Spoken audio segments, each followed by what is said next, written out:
तो चलिए सीधे मुद्दे पर आते हैं और बात करते हैं 2026 में आने वाले एक बहुत बड़े मौके की। आज हम समझने वाले हैं एसएससी जीडी कांस्टेबल की इस जबरदस्त भर्ती को, वो भी सारी जानकारी सीधे ऑफिशियल नोटिफिकेशन से। तो वो बड़ा नंबर क्या है? वो आंकड़ा जिसके बारे में हर कोई जानना चाहता है? वो है 25,487। और सुनिए, ये सिर्फ एक नंबर नहीं है, ये तो 25,000 से भी ज्यादा मौके हैं, हजारों परिवारों के सपनों को पूरा करने का एक जरिया है। तो ये जो भर्तियां हैं ये हैं कांस्टेबल यानी जनरल ड्यूटी के पदों के लिए, और वो भी देश के अलग अलग सेंट्रल आर्म्ड पुलिस फोर्सेस में। अब सबसे बड़ा सवाल कि भाई इसके लिए अप्लाई कौन कौन कर सकता है, क्या चाहिए इसके लिए। ठीक है, तो अब देखते हैं कि कौन लोग इसके लिए एलिजिबल हैं, मतलब वो क्या जरूरी शर्तें हैं जिन्हें पूरा करना ही होगा। और यहाँ एक बहुत बड़ी खुशखबरी है, पता है क्या? एजुकेशन क्वालिफिकेशन बहुत ही बेसिक है, बस किसी भी रिकॉग्नाइज्ड बोर्ड से 10वीं पास, जी हाँ, सिर्फ मैट्रिक पास होना ही काफ़ी है। सोचिए, इसका मतलब ये हुआ कि देश के लाखों लाख नौजवान इस रेस में शामिल हो सकते हैं। अब बात करते हैं उम्र की, तो एज लिमिट रखी गई है 18 से 23 साल के बीच।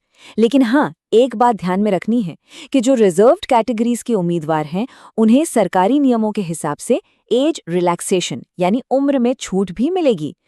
तो अब ये दो मेन चीजें सुनकर, यानी एजुकेशन और एज, क्या लग रहा है?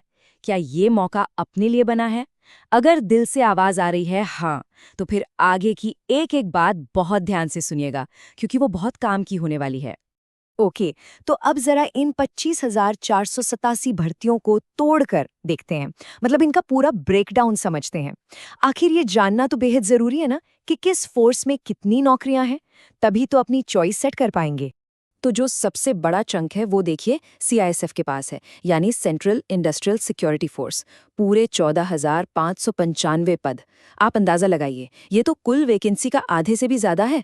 जबरदस्त। इसके बाद नंबर आता है सीआरपीएफ और फिर एसएसबी का। तो इससे एकदम क्लियर पिक्चर मिल जाती है कि सबसे ज्यादा मौके कहाँ हैं। और ये रही पूरी की पूरी लिस्ट। सीआईएसएफ के बाद सीआरपीएफ में भी देखिए 5,490 पद हैं। फिर असम राइफल्स और आईटीबीपी में भी हजारों में भर्तियां हैं। अब हर फोर्स का अपना एक अलग काम, एक अलग रुतबा होता है ना? तो अपनी पसंद और तैयारी को इसी हिसाब से अलाइन करना एक स्मार्ट मूव होगा। चलिए, अब आते हैं उस चीज पर जो सबसे सबसे ज्यादा जरूरी है, और वो है तारीखें। बॉस, एक भी डेट मिस हुई तो समझो ये गोल्डन चांस हाथ से गया। तो अपना फोन निकालिए या कैलेंडर और इन तारीखों को अभी के अभी मार्क कर लीजिए। तो ध्यान से सुनिए, फॉर्म भरने का सिलसिला शुरू होगा 1 दिसंबर 2025 से, और पूरे एक महीने बाद यानी 31 दिसंबर को ये विंडो बंद हो जाएगी। फीस भरने के लिए एक दिन और मिलेगा, यानी नए साल का पहला दिन, 1 जनवरी।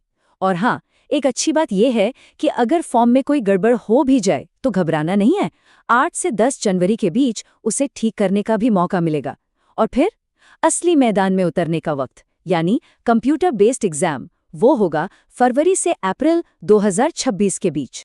तो ठीक है, फॉर्म भर दिया, उसके बाद क्या? सिलेक्शन का ये सफर आखिर कैसा होगा?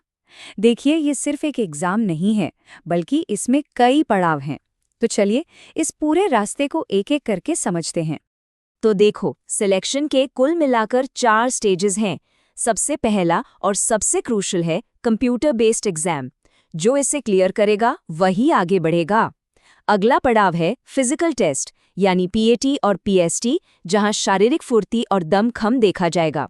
इसे भी पार कर लिया तो फिर होगा मेडिकल एग्जामिनेशन, और जब इन सब पड़ावों को पार कर लेंगे तो आखिर में होगा डॉक्यूमेंट वेरिफिकेशन।